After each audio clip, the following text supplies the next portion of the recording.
Yep, it's really gotten that wild. What's up, y'all? Welcome back. So by now you've probably already seen the headlines. Tiffany Henyard is officially out as the mayor of Dolton, Illinois. And sure, she had big dreams of staying in charge. Forever. Remember when she kept saying things like, "I'll always be your mayor, your supervisor, your one and only super mayor"? Yeah. Well, reality had different plans. But just because she's been removed from office doesn't mean the circus is over. In fact, the mess is still spilling over, and her influence? Still causing chaos all over the village. Case in point, this woman right here, a vendor who was hired during Tiffany Henyard's administration, and she's not holding her tongue. "You've been hoodwinked, bamboozled, misled," she says. And what's she talking about? Well, according to her, the village owes her $12,800. That's 4 months of invoices, just gone, unpaid, no explanation, no check, nothing. She did the work, submitted the invoices, followed the process, and got completely ghosted. And here's the kicker. It's not just her.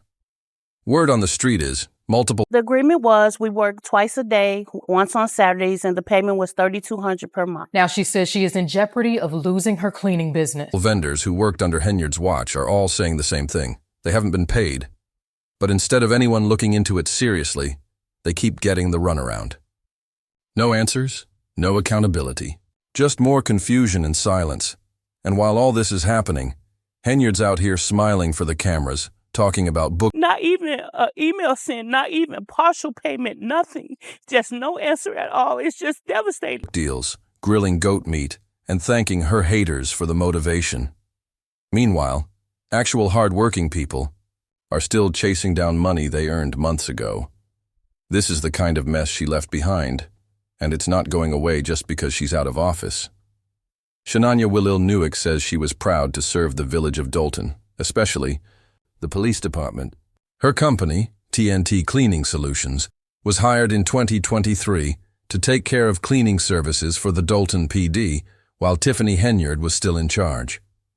At first, everything was smooth, no problems. For the first 5 months, payments came in like clockwork, on time, full amount, no issues. But then, out of nowhere, it all stopped. No heads up. No explanation, not even a quick email. Just straight up silence. She says the village still owes her 4 payments, totaling $12,800. So after watching that news clip, I had to pause and take a closer look. Zoomed in on those invoices just to lock down the exact dates and figure out which payments are actually missing. Let's break it all the way down. As I walk through each unpaid invoice, I'm also going to line them up against the official Dolton board meeting calendar. Why? To see if this vendor ever showed up to publicly call out the board, or the mayor. Because think about it. If you're owed that much money, wouldn't you show up at least once? Apply pressure? Ask questions? Demand some answers? Something.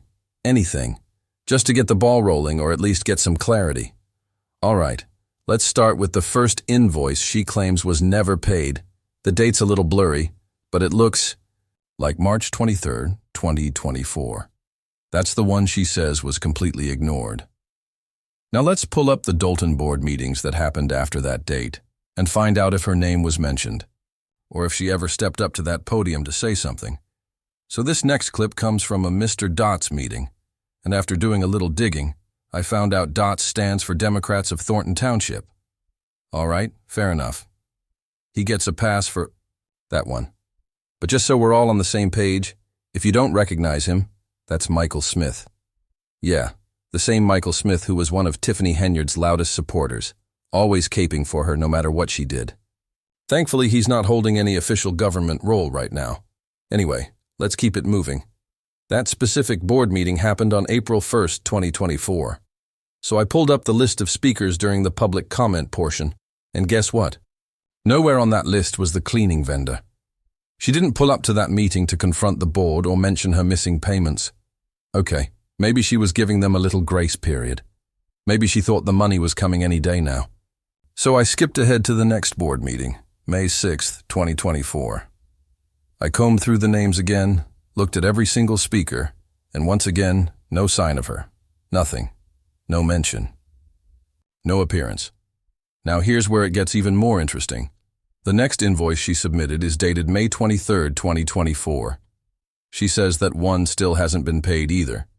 So I pulled up the next few board meetings that followed, June 3rd, July. First in August 5th, 2024. Went through every name, every speaker. Still nothing. She didn't show up to a single one to ask what's going on with her money. Then comes the last invoice. This one dated August 23rd, 2024. That one was a bit tougher to confirm, since the news clip had the invoice partially blurred out. But based on everything else, it looks like she's saying that one didn't get paid either. And that's when I had to pause and think, wait a minute. Didn't some of the trustees start holding their meetings over at the Park District instead of Village Hall? So I pulled up to the board meeting on September 12th, 2024, and guess who shows up? Some of y'all probably know who she is, but if you don't, meet Cassandra Hobson-Jordan. Yep, she ran for mayor too. Spoiler, she didn't win. And honestly, thank God she didn't. Because Cassandra, she's basically Tiffany Henyard on steroids. Same behavior, just louder and more in your face. And to show you exactly what I mean, let me hit you with a side-by-side of these two. Watch this closely. Same vibe, same delivery, same energy. It's kind of creepy. Cassandra said, "You should be glad someone is running for mayor and giving you an option and trying to help build this village back up." Now watch Tiffany. "You should be glad you have a mayor that looks the part, plays the part, and acts the part." See what I mean? Then Cassandra goes on to say, "I'm going to continue producing my videos. I'm going to continue showing receipts. I will state facts. I'm going to keep producing receipts." Sound familiar? But she wasn't done. Oh no, she kept going. And the sad part is, it's a lot of you seniors. I've never seen so much hating and mess from older people in my life. Women in their 60s and 70s acting like straight-up fools. You're older than me, you should know better. Exactly the kind of chaos we don't need more of. Dolton, we dodged a whole mess. The voters got this one right. Anyway, let's get back to it. I checked every speaker at that board meeting. Still no sign of the vendor lady. Remember her? The one owed almost $13,000? Now we're moving on to October 7th, 2024. That invoice I showed y'all earlier. Dated March 23rd, 2024. So by this point, it's been close to 7 months of unpaid labor. You'd think she'd show up by now, right? Nope, still missing. Then we hit the last invoice, dated October 23rd, 2024. Still marked unpaid. And finally, ding, ding, ding, she shows up at the board meeting. "I'm a vendor here in Dolton. I'm not a resident. I was previously cleaning the police department. We are owed 4 months of pay.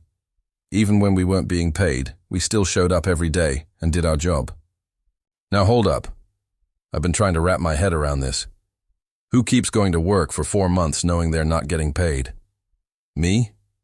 If the checks stop coming, I'm out. Bills don't pay themselves. I'm not clocking in based on hope. So I started thinking, why would anyone keep showing up for months with zero pay? One possibility? They were getting paid off the books and didn't want anyone looking too hard.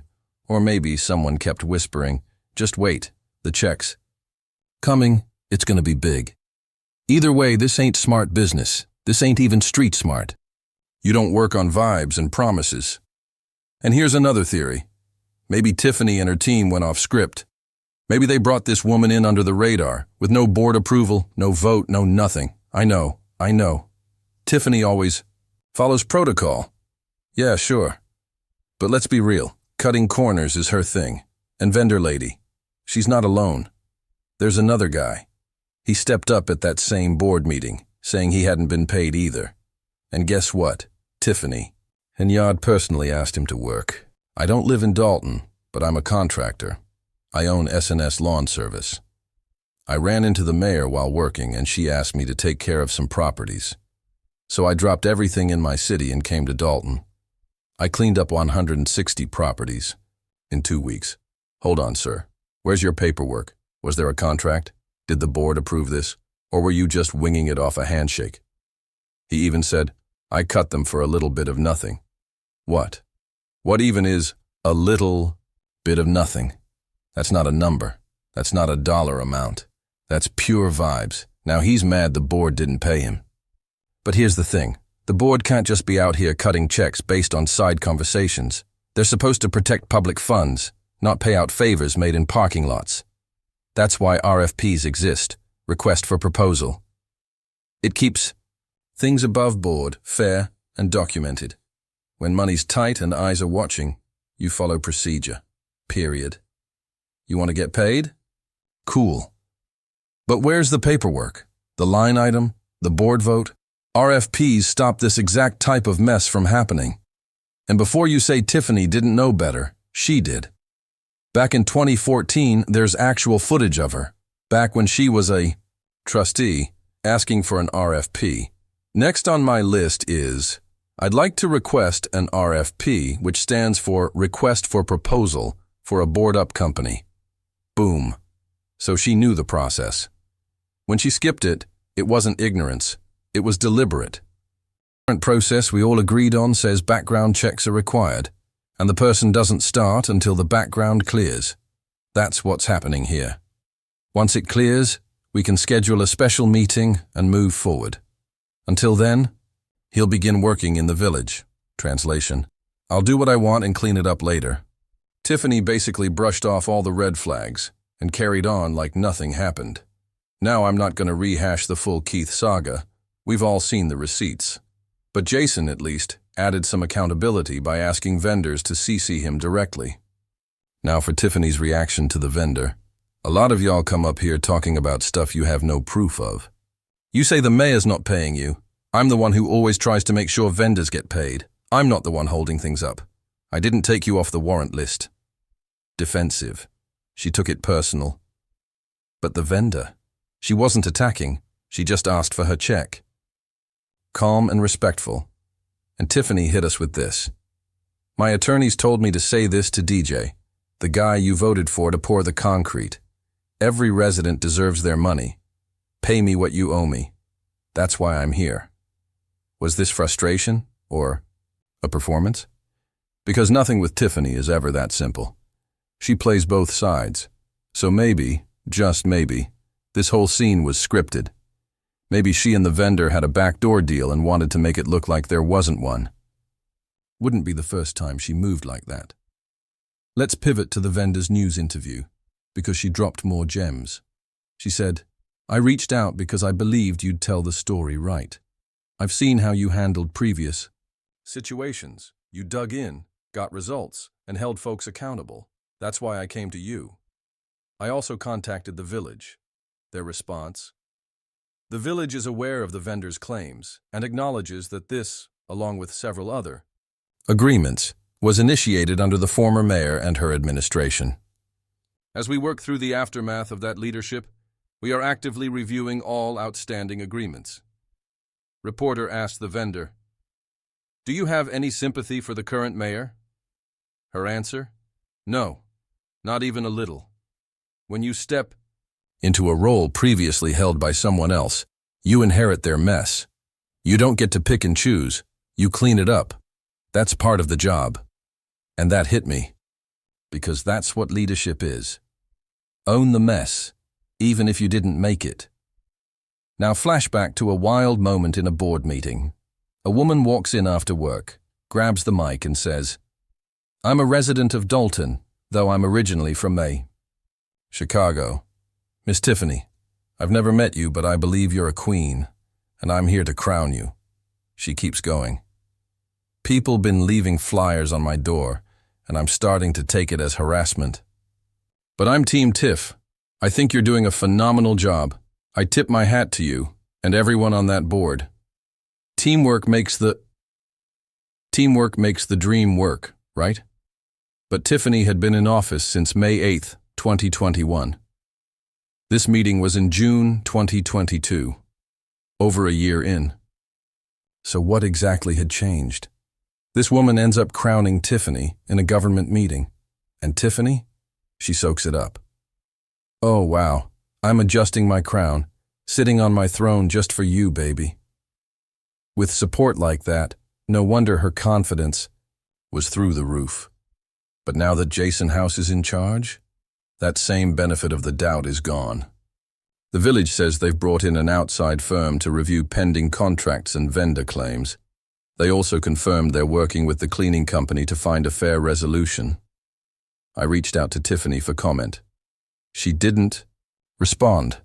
Bottom line, Dolton's leadership has a massive job ahead. They've got to sift through this disaster, confirm who got hired, when, and for what.